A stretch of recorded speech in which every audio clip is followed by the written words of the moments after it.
Hi, everybody. Welcome to another episode of Current Status. I'm Pumla Schmidt, one of your co-hosts. You can find me on Twitter as Exchange Goddess, and I'm here with my two fellow co-hosts. Want to introduce yourself, ladies? Sure. So I'm Teresa Miller, and I can be found on Twitter at 24/7 IT Connect. And I'm Melissa Palmer, and you can find me on Twitter at vmiss33. And today we are joined by a special guest. He is a data management expert, and he's going to help us determine if there are more cat pictures or dog pictures out on your SAN. Steve, do you want to introduce yourself and kind of give us a little brief history? Sure, thanks very much. Yep. My name's Steve Kenniston. You can find me on Twitter at @skenniston. Also, The Storage Alchemist. I do a blog called The Storage Alchemist at thestoragealchemist.com. Been in storage about 20 years. Cut my teeth at the great company Veritas, which I've noticed over the last couple of weeks is now going to break away from Symantec again. So, pretty excited about that. True data management company, but excited to be on your show. Great. So, Awesome. can you answer the question? More pictures of dogs or cats? That's the big question of the evening. Yeah, I gotta believe it's dogs. I'm a dog lover, so not so much a cat I lover. don't know, But you don't really see pictures of dogs going viral. There's no grumpy dog that's so famous. You hear But grumpy cat. Dogs aren't grumpy. We have one of a cat with a cheese on its head that floats around quite a bit. But dogs don't get grumpy. Start a grumpy dog viral video, I think. I The think dogs that's aren't grumpy, though. When are dogs ever grumpy? They're always puppies. They're just cute. Yeah, they're cute, and they're cuddly. I mean, who has a grumpy dog? I've never had a grumpy dog. No grumpy dogs. Yes, no grumpy dogs. Mm-hmm. Even bulldogs are pretty lovable, but they look grumpy. Not a dog He's person. like, no! Cats! We want cats! Missy says. Yeah, so let's get back on topic here.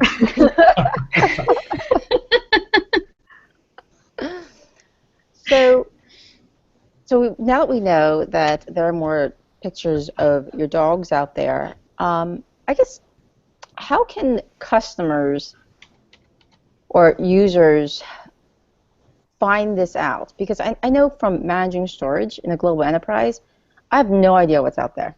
It's just data just floating around. I know users could have probably 50 copies of one spreadsheet, and then they send it to somebody else, and then that person makes a copy in their home drive, which happens to be in a SAN, and they just happen to make 20 copies of it as well. So, when we're doing backups, then we are potentially backing up, 40, 50 copies or even more, and that adds up. So, I guess there's got to be a way to consolidate or find out what's really out there.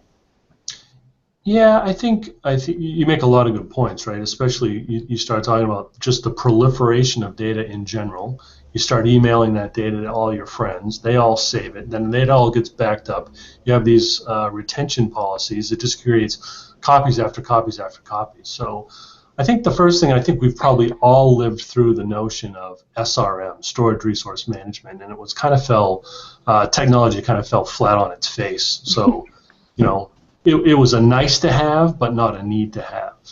But what we're finding is that as the more copies come about, the ability to then control them and manage them, if you can start to automate and orchestrate those copies and use them for particular purposes, once you see them, you can then start to control them. And once you can control them, then you can start to get a handle on how many copies that you have. That's actually a really good point because, it doesn't matter how many copies you have of your data if you can't actually do anything with it. Right? Yeah, exactly. Right. I mean, so you have 20,000 copies of that Excel spreadsheet, or 10 copies of that database that everybody's made a snapshot or a backup of. I just did a webinar earlier today where the gentleman hosting the webinar talked about the fact that because they didn't have an understanding of what data they had, they blew away kind of the latest set and had to go back to recover a set of that data that was, a few weeks old. So that doesn't help the business at all when you talk about, especially your recovery time and recovery point objectives. So what do you see organizations doing related to like tool sets that help them do that discovery? Is there anything good out there so that we can learn how to manage our data better? Yeah, so I do think there are some technologies that do things like cataloging, or back to that whole SRM notion. And then the question is how seriously does the company or the corporation take utilizing that tool? And it's only when the tool adds additional sets of values beyond the nice to have, so more of the orchestration and automation components, does all of a sudden that technology become a little bit more mainstream in the corporation. Essentially what needs to happen is getting a full catalog of the environment, or a full index of the environment, so that you can start to, one, analyze what's going on in your environment, and then be able to then make some decisions, some business decisions about why are these copies being made, how are they being made, how many do I actually need, to then start to automate those processes that then can bring you into freeing up IT's time from just kind of sifting through them to actually, taking advantage and leveraging them. Do businesses actually really care that they have all these copies? I know IT cares, but do they actually really care? That's an excellent question, right? You got the cost of storage plummeting, right? So if it's cheap to manage, why not bother? Why not just keep them? It's probably easier. Why just leave them there? Yeah, they're not hurting anybody. The question is if I don't understand what I have, then back to that whole recovery thing that we just talked about. If I can't recover the latest set and keep my RPOs and RTOs down, especially in a DR situation, then the data I bring up and the data I start to use, it does have an impact on the business, because it's too old, and it might be stale, or it might not be valid for pushing the business forward. So that's one aspect. The second aspect is, if I have this data and it's growing, is the overall growth. I mean, first of all, we're in this really explosive growth of data, right? We talk about the geometric growth of data. If data grows linearly, say 35 to 50% year over year, but the copies that I make for all these different business functions, so we have test dev, we have business analytics, we've got big data. What's the next thing, right? And every single one of these business operations really requires another set of a copy of my primary data. So if I continue to make these copies, am I really just overgrowing the amount of storage capacity I have? So that's one. So back to your point, Bulma, does that cost the business too much? Do I care? I'm going to start to care with the growth of data. And then secondly, the management of that, right? What does it take for me to be able to manage it, find it, use the right last set, take advantage of it, drive the business forward? If I'm not effective doing that, then my business isn't competitive anymore. So I think slowly businesses are starting to care, and that's why you're hearing this whole notion, copy data management or copy data solutions, start to become a more important topic that guys like IDC are talking about, and that sort of thing. So we're talking a lot about different copies of our data. Let's just say, like, my company's most critical data set. I'm a kitty cat photo agency, so I really need to protect my cat pictures. How many copies should I have of my critical data? And is there a certain place that I should put them? It's a good question, and the ever-ending IT answer that's always great is, it depends, right? But there are some companies, especially in this whole copy data management space, that would say you need this one golden copy and you can use it for everything, and I don't necessarily believe that. One, storage is cheap, right? Two, there's this overwhelming paranoia, I think, from every IT person that's ever sat in a chair having to deliver data to the business that says, geez, I just better make sure I got that one copy, that just in case something happens. So, having a couple of copies, having it in different locations, having on different devices, whether it's disk or tape, I think that's all safe and fair to say. So the question is, what can I afford, and what does my business require? Now the question is if I can then turn around and leverage a common copy of data for multiple business functions. So in other words, mount that snapshot for test dev every morning for that critical testing environment. Mount that second copy of data for a business analytics environment that I'm running, where I want to get the latest and greatest analytics on the latest production data, right? Then having the tools to be able to automate that process becomes paramount. So how do you think that like Sarbanes-Oxley and some of those things apply to what we're talking about with storage? We mentioned retention policies. How do we make sure we adhere to that and then be good stewards of the data that we're trying to keep versus not keep? Yeah, that's a great question, Teresa. Just from the standpoint of, from a data protection standpoint, so forget my traditional data management practices, right? NetApp's got, great storage technology. Folks buy this great storage technology for all the different feature functionality that they have, snapshotting, etc. When it comes to data protection, especially when I'm trying to be a good steward of my data, I have the ability to set things like retention policies and that sort of thing, and put that data, both on, a lot of folks are making copies on tape, they're making copies on disk. I can set those, I can put those tapes in a closet and leave them there for decades. The challenge is in your primary data set or for your snapshots, how do you know what's going on? And that comes back to that whole notion of the storage resource management that, kind of is a thing of the past, which now we need to get a little bit more inclusive and really get a full catalog, both of your data set as well as your snapshots now. All these storage services, I talk a lot about storage services, the snapshotting, the vaulting, the mirroring. Where is that data, right? Do I understand where it is? Do I understand what it is? And can I set retentions on it as well? And when you can do that, now all of a sudden you have the ability to be the good data steward. Sorry, I was easily distracted by the dinging noises. That's more data coming into your data center right there. Yeah. More data. Yeah.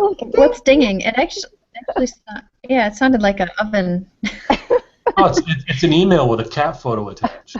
Wait, that's dessert. Oh, of course. I was like, is my cake ready? Now, in terms of, I guess, data management, would you say this could also help secure your data as well? Because, with the recent security breaches, is this a way you could secure your data and make sure that you don't have too many copies floating around? That's a good point.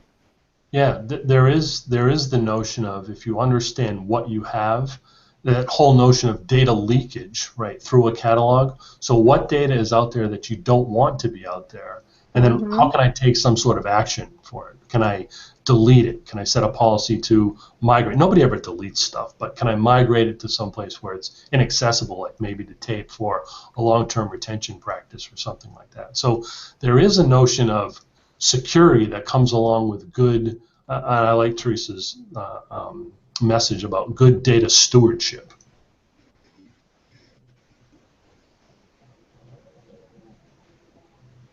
That's a good point. If I don't know where my data is and how many copies of it, let's say I have, I'm a kitty cat photo agency, but I have some compromising pictures of certain cats that I don't want to get out there. If I don't know where I have all these copies and I have no way to manage them, how am I going to know when someone goes and, leaks the kitty cat pictures? Yeah, and then there goes your reputation. Exactly, that poor cat. Until it's too late. Pictures. Yeah. And now your reputation's ruined because you've got inappropriate cat pictures floating around the internet.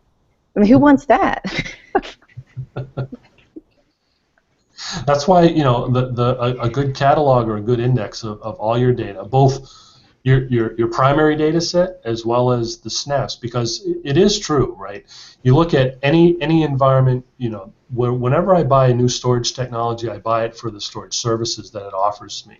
And inevitably someone wants, snapshotting technology. Why? Because it's simple to recover from. It's simple to take advantage of. It's easy to instantaneously mount it and get that data back and take advantage of it and utilize it.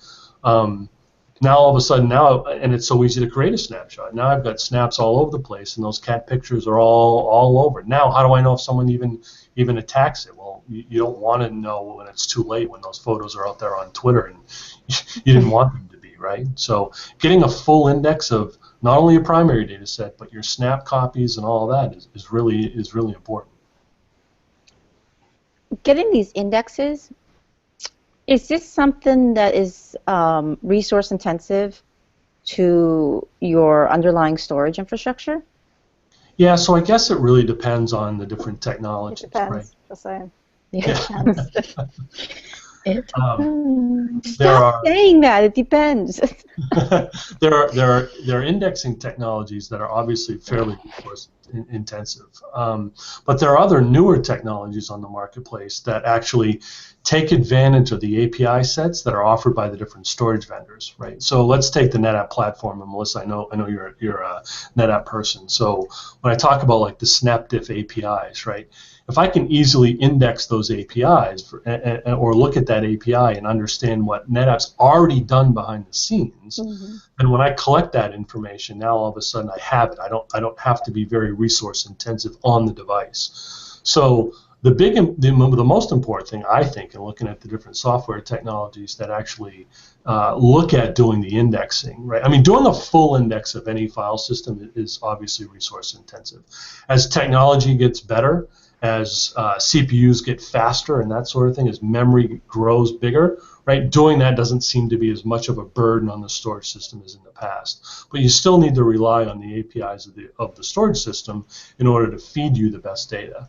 So the combination of the newer software, the newer processing speed, and the newer technologies kind of all combine for it to be less of a real burden on the storage systems. Yeah, I think the integration is really key. You don't want Bob's storage indexing ink to come with a PowerShell script and just hit all your storage arrays with it. That's probably not a good plan. Bring it right to a crawl, right? I guess, yeah, I've seen some archiving solutions that when it crawls the databases and the data, yeah, it's taken down Exchange servers before.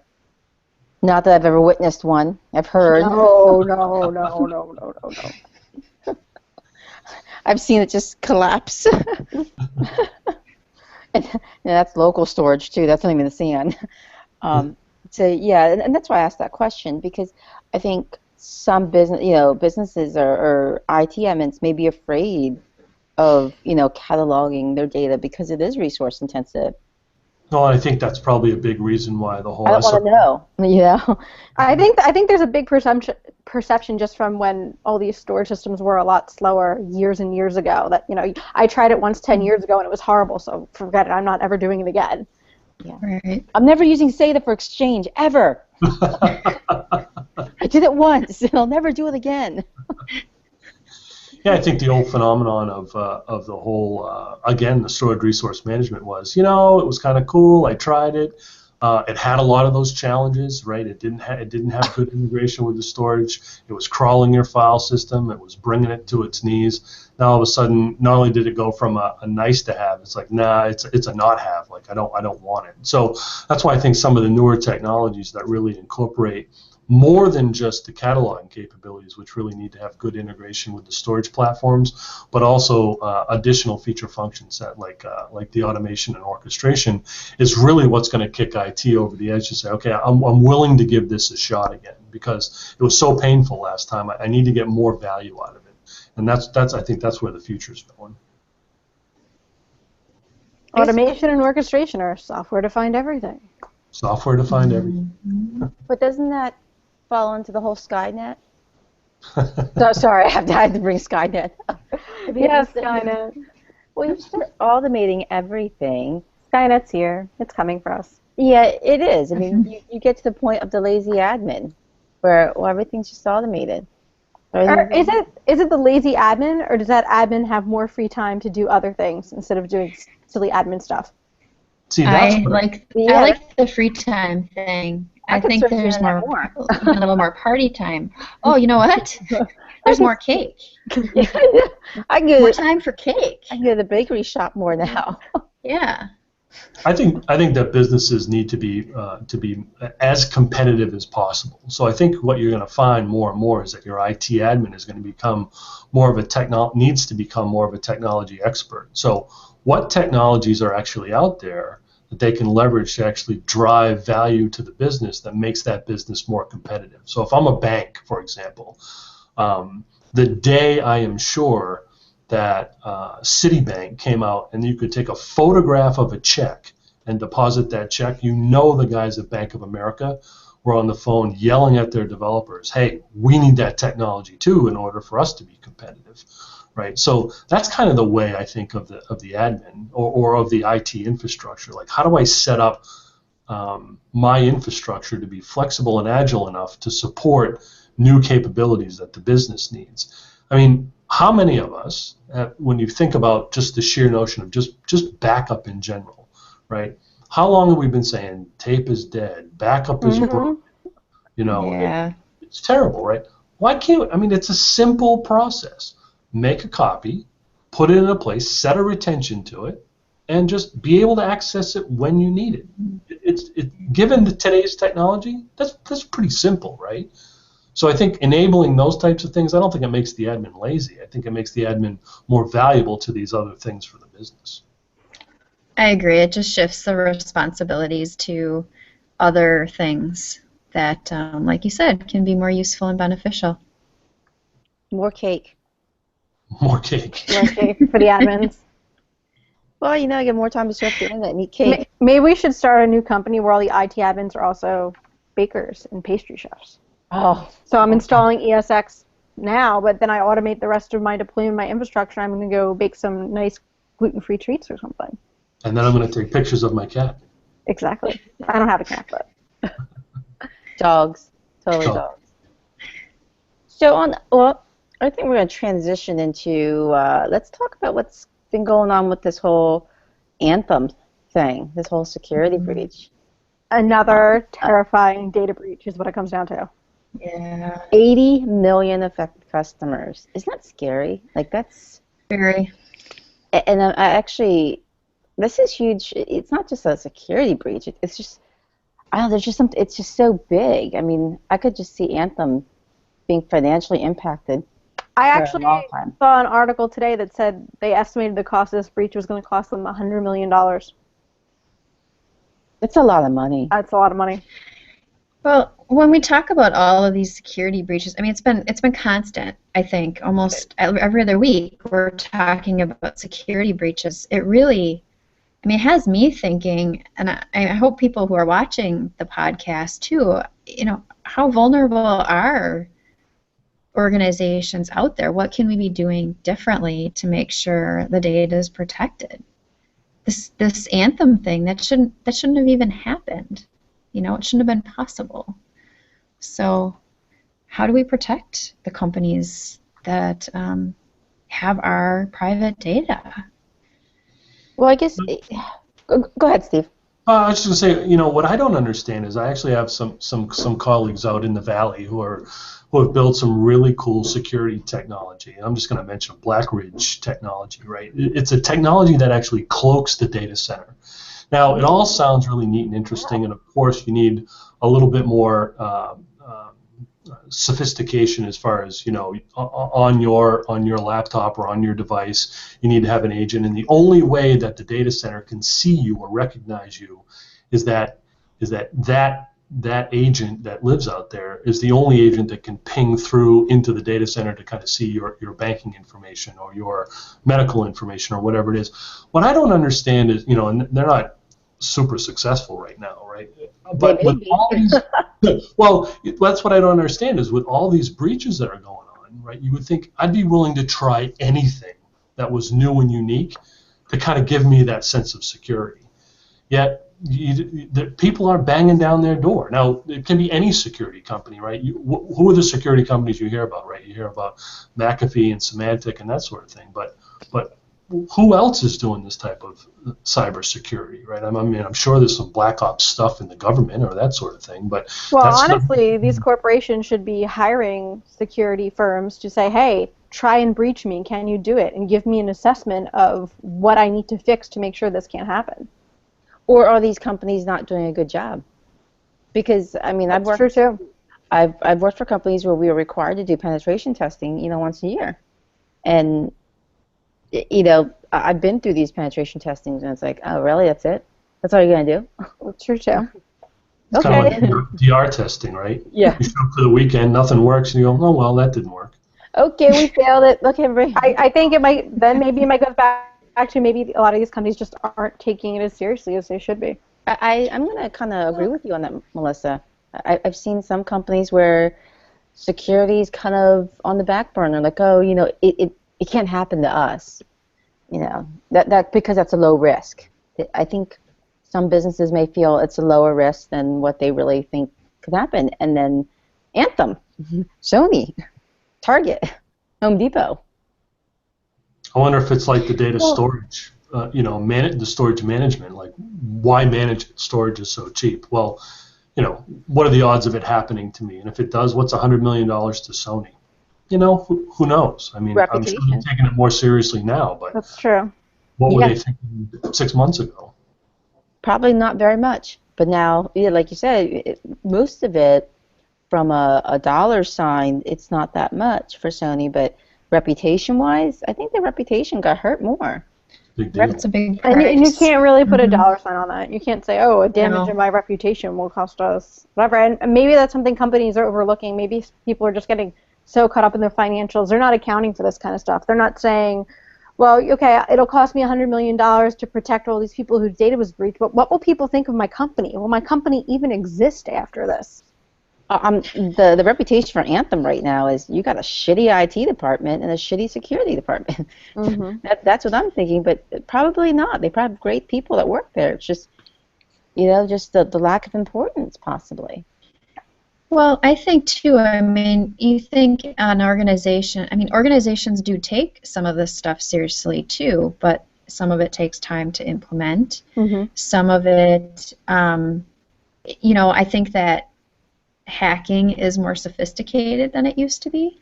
So do you have systems that are as up to date and can keep up with that? There's a cycle of technology, and I think everything has just changed. So it could be that they had everything in place the way it should be. All of but these they could have had places. everything in place from 3 years ago. That was the standard they were Exactly. going for. Yeah, and so Oh, with look, a more sophisticated everybody signed off on our attack. security standards. Yay, they're great, but they never revisited them. Exactly. We signed it 7 years ago. Still good, right? Still legit, right? Well, Right. I've seen backup policies and standards that are 7, 8 years old. That's a really good point. A lot of times we're seeing across the board in IT policies that are put in place never revisited. It could be another case of that. Oh, it's revisited every year. Just Oh yeah, that's fine. You update the version. They could do version. Yeah, for the new 2015. It works. sign off. I But think that whole philosophy of if it ain't broke, don't fix it, that probably applies. But they also never check, right? So they got it working. Like, again, the backup example is a good example, right? I got it working, it's working, now I don't touch anything. But do I ever go back and check? Do I ever look at the words? Like, what backups are failing? What are the new security risks I should be facing or should be looking for? No, I don't look, and I feel like I'm safe. I feel I'm protected. And the reality is, you're not. But I don't want to know, because that means I have to investigate, and I've got to do something. I have to do a corrective That's action. where I can put money that I can't get. Yeah, I mean, sometimes ignorance is bliss.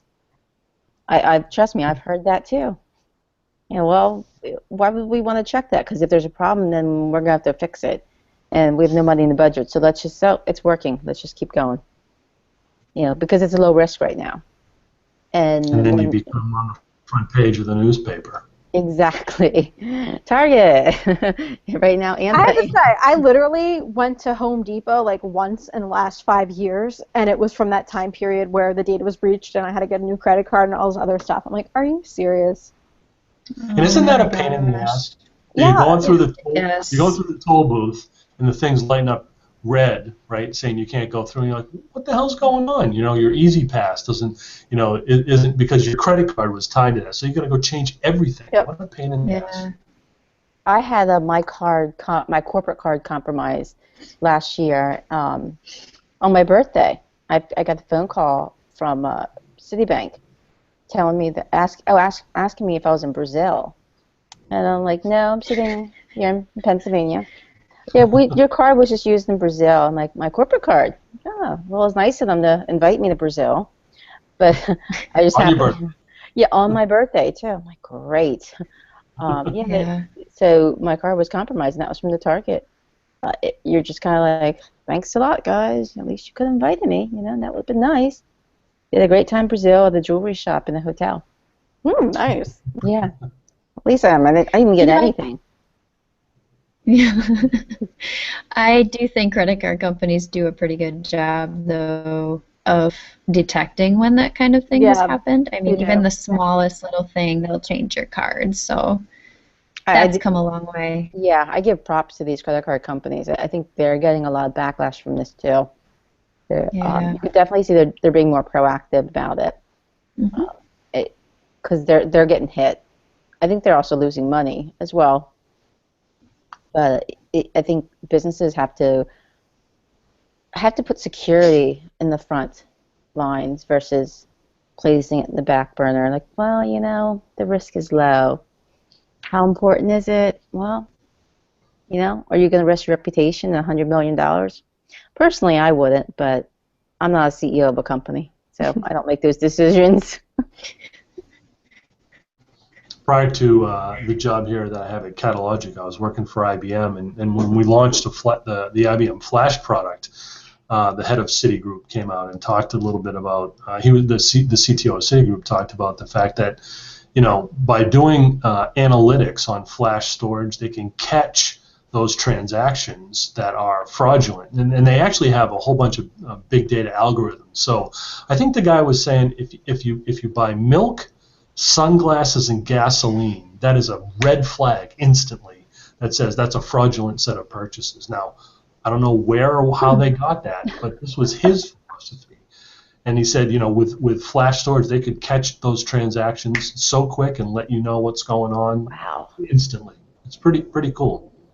Milk, gasoline, and sunglasses. Sunglasses and gasoline. Okay, I'm going Okay. to try that. Now I'm on a I mission. mean, it seems like it could be an honest purchase. I think the sunglasses Well, what if I would want to maybe buy? not What if I be need? Yeah. standard. What if I need sunglasses at the gas station? I think we should do a test. We should all go out tomorrow and all buy the same thing and see if we get calls from our. You're in Boston right now. You're getting flagged. Why are you buying sunglasses? You've got like 6 feet of snow. How did you leave your house, first of all? This can't be. Well, actually, you could use sunglasses. Because the snow is very bright. That's true. That's true. Yeah, That's right. yeah. Because I actually, when it's a lot of snow here in Pennsylvania, I actually put sunglasses on to protect my eyes. But the fact that you actually left your house, that's right there is questionable. It's definitely fraudulent. I'm gonna try that. I think we Sunglasses. should do a Yeah. test. I'm definitely gonna try that now. I'm tempted. That's a challenge. So sunglasses, milk, and gasoline. I have to go to my local gas station. Go to the quickie mart, buy gas, and sunglasses, and milk. I think. Well, we have a special, I guess, announcement. One of our We do. We have a very special We have announcement. a couple of them. yeah. First of all, we have a CTP on staff. We do. Yeah, We're very elite here at the current status. Remember I said I didn't want to be a C level? Well, maybe now I am, right? Yeah, your CTP. CTP. No, I think that was me. Yeah, I was the one that wanted a C in front of my name, a C title. So you got the C before I did. I'm still waiting for the other. Yeah, I'm very excited and honored. Yes, there are good C's before names. Yeah. So yeah, I'm very excited, very honored. This is the first year they've invited females into the group, so there are 4 of us females joining. The guys, it's a great, great group. They feel like family, so I'm very excited. That's awesome. Yeah, it is. And then you are joining Missy Yes. with a V expert this week, so that is also very exciting. So we're very, as you can see, we're very active in the community here on Current Status. We got the CDPs, we got the V experts, Cisco champion at App A team. So we're doing this kind of for everybody. This is just kind of another avenue, another set of eyes on things, another group discussing things, and we hope that everybody enjoys it. And if you don't, who cares? Yeah, whatever. Sorry. Yeah. Don't watch it. This is true. Okay. Yeah. Point. Yeah, just like our famous our commenter of last week. So Whatever. yeah, you don't like us, we don't care. So I want to say thank you to Steve for joining us. This was a great conversation that we had. Maybe you'll come back later, sometime later in the year, and we can talk again. I'd love to. Yeah, and talk more That'd be about great. dog, cats, elephants. Credit cards. Kangaroos. Kangaroos. Oh, yeah. Kangaroo pictures. Maybe you could tell us which country has... Uniroos. Yeah, Uniroos. Maybe there's like some data analytics that could determine which country has the most animals. You know, which animal pictures. Ooh, maybe I'll get on there. Yeah. Be like, Australians have more dogs than kangaroos. Maybe we'll do an infographic. How about a cool infographic? That would be awesome. That would be which country and their animals. That'd be awesome. See, that's a challenge. Like, to me, that's a challenge. I'd actually try to go do that. I'm making a note. Yeah, just like I'm gonna go try to get my credit card company to give me a phone call tomorrow when I go buy sunglasses, gasoline, and milk. That's right. Well, thank you again, Steve, and thank you. Yeah, thank you. And thank you, everybody, for joining us. And we will see you guys next week on our next show. Thanks. Bye. Thanks.